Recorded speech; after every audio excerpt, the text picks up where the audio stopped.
So let's see how to do the coding for using the strategy design pattern in this case, which will allow us to take the volatile code out of our vehicle class and put it into what are called algorithm objects and use those algorithm objects instead. And this avoids having to have you maintain code over various generations of inherited classes. So we're going to start off by creating the algorithm objects that will contain the volatile code. Now remember, all we're doing here is we are creating these algorithm objects and separating the volatile code outside of the vehicle class. And the idea is to have has a relationship with the volatile code rather than a is a relationship. That's the whole inspiration here. So you start off with by creating an interface for all the algorithm objects to make sure that they create a go method. So they're going to all implement this interface called go algorithm, and it's going to have a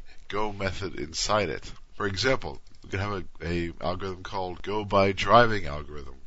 This implements the go algorithm interface, which means it has to have a go method, and in this case it's going to say now I'm driving. So the go by driving algorithm is our first one. This is now I'm driving. And as you know, we're going to use a helicopter object as well, and so we're going to create another algorithm called go by flying, and this also implements the go algorithm, so it has a go method, and it says now I'm flying. So that's going to be appropriate for the helicopter. And then there's going to be a go by flying fast algorithm, which implements go algorithm as well. And this is going to be appropriate for the jet. And it's also going to have a go method, which it has to have. And this one's going to say now I'm flying fast. So as you see, we're separating the changeable code outside of the vehicle class. Here's the vehicle class, and we're going to have to change it by adding a method called setGoAlgorithm. And I'm going to pass it a go algorithm object like this. It's going to store the algorithm object in a private variable called go algorithm.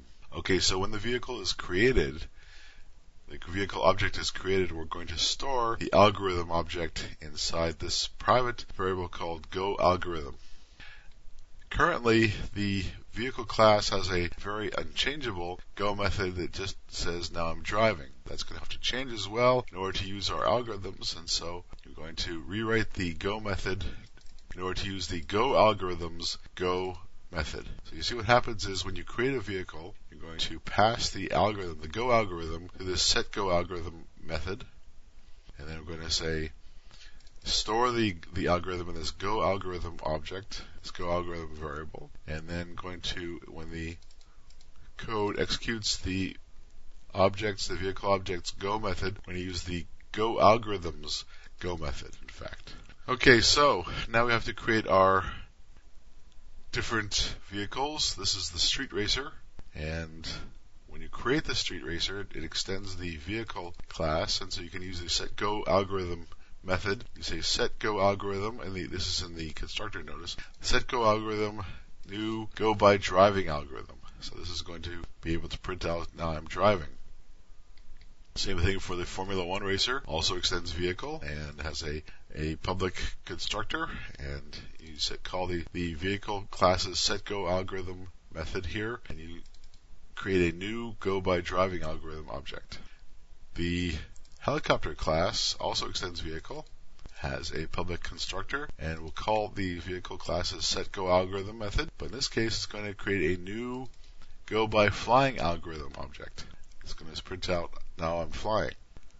Finally, the jet is also going to extend, the jet object is also going to extend vehicle, and in the constructor, the public constructor, you use the setGoAlgorithm's call to set the algorithm to go by flying fast algorithm.